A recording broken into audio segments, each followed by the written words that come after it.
Item 7.1 is for action. We have a FOIA appeal records request. And this, a little bit of background, we had a FOIA request come in from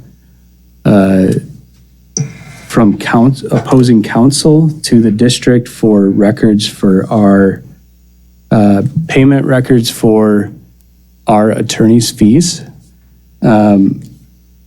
Penny, my understanding is we do not have those records because our district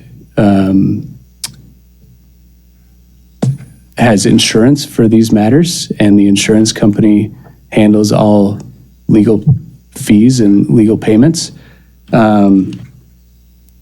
that true? It is true. The records being requested are not in our possession as a school district. Okay, so this item 7.1 for action would be to deny the FOIA request on the grounds that we do not have the requested information.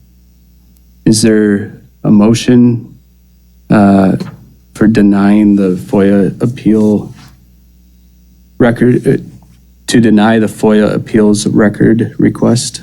So moved. Support. Motion by Lauterbach, support by McFarland. Any further discussion? This does require a roll call vote. So, Jen? President Roush. Deny? Vice President McFarland. Deny. Secretary Ringgold, deny. Treasurer Lauterbach. Deny. Treasurer Blasey, or Trustee Blasey. Deny. Trustee Craig. Deny. And Trustee Horowitz. Deny. The appeal is denied.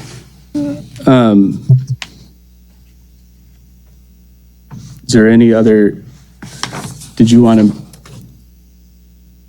I was going to save it for the end. Okay.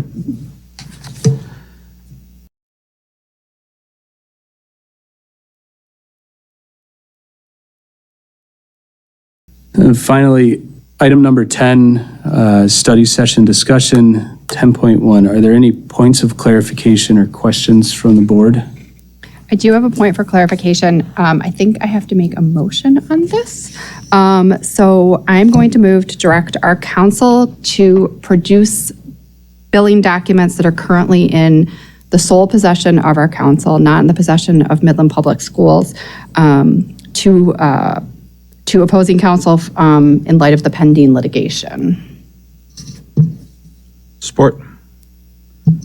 Motion by Horowitz, support by McFarland. Any further discussion or clarification on Member Horowitz's motion? All in favor of myself as board president directing counsel to produce the documents for opposing counsel, say aye. Aye. Aye. Any opposed? Okay, motion carries. Thank you, Ann. Any other points of clarification or discussion?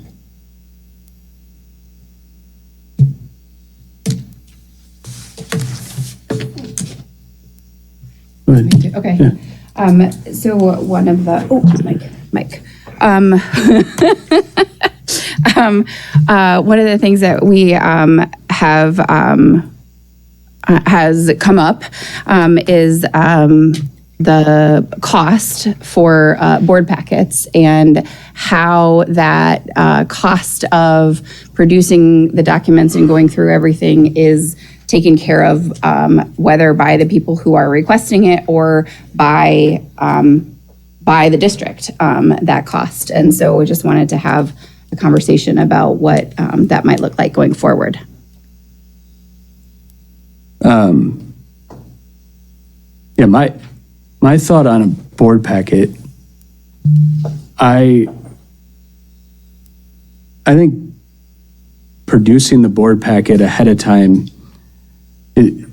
first of all, it's a lot of work. I know Sarah puts a ton of work into it, so thank you, Sarah. On it, I wouldn't say that it happens every month, but there are frequent occasions when it has student information or employee matters that are not subject to FOIA. Therefore, we have to have somebody take time and effort when they could otherwise be working on our students and making our students more successful. We have to allocate their time and produce documents and make sure that there is any student data or HR data that should be redacted is actually redacted. I think I'm okay with the district incurring that cost on a go-forward basis, recognizing that it's not free. However, I think in the interest of making sure we have an informed community, I think it is a good idea to be able to produce agenda packets, provided that we've gone through and done our due diligence to remove that student, in particular, student information. I think it's a good conversation to have. Are there other viewpoints on what Jen has brought up?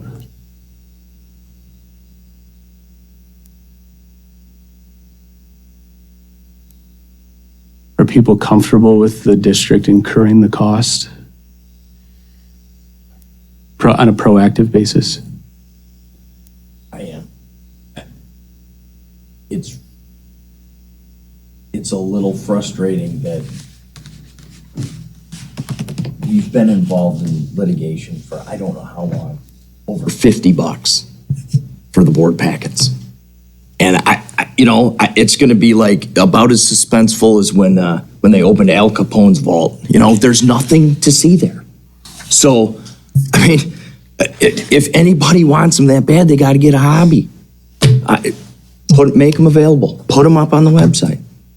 There's nothing there that we shouldn't be making available to the public. It'll get absorbed in overhead, and it's a cost, but it's fine. So I don't have any problem with it. I do think it would be wonderful if folks occasionally gave us a little bit of grace, because it does take time to go through and redact and pull out information and look closely. So I think that would be a nice change.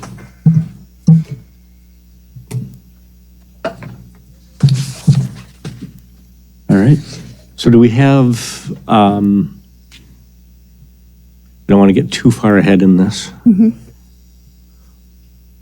Our packet comes to us on a certain date.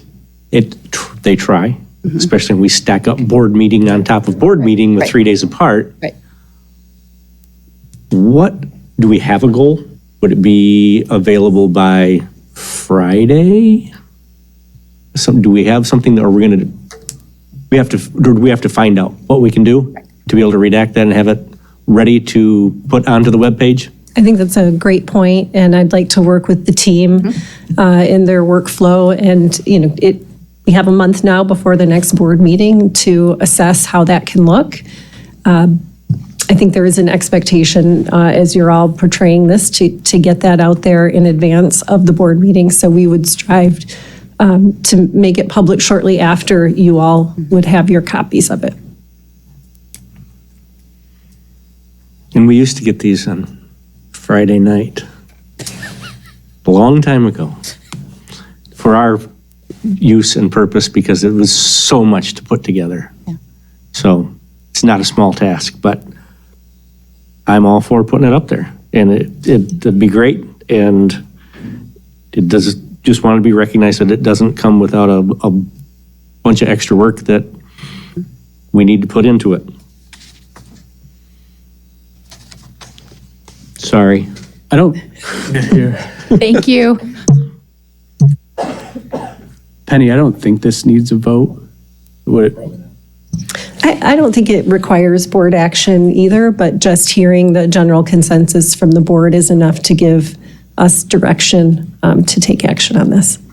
All right. Any other comments or questions from board members? Otherwise, I'll turn it over. Go ahead. This action or lack of action decision should not be construed in any way as an admission in the pending litigation. Agreed. Yeah.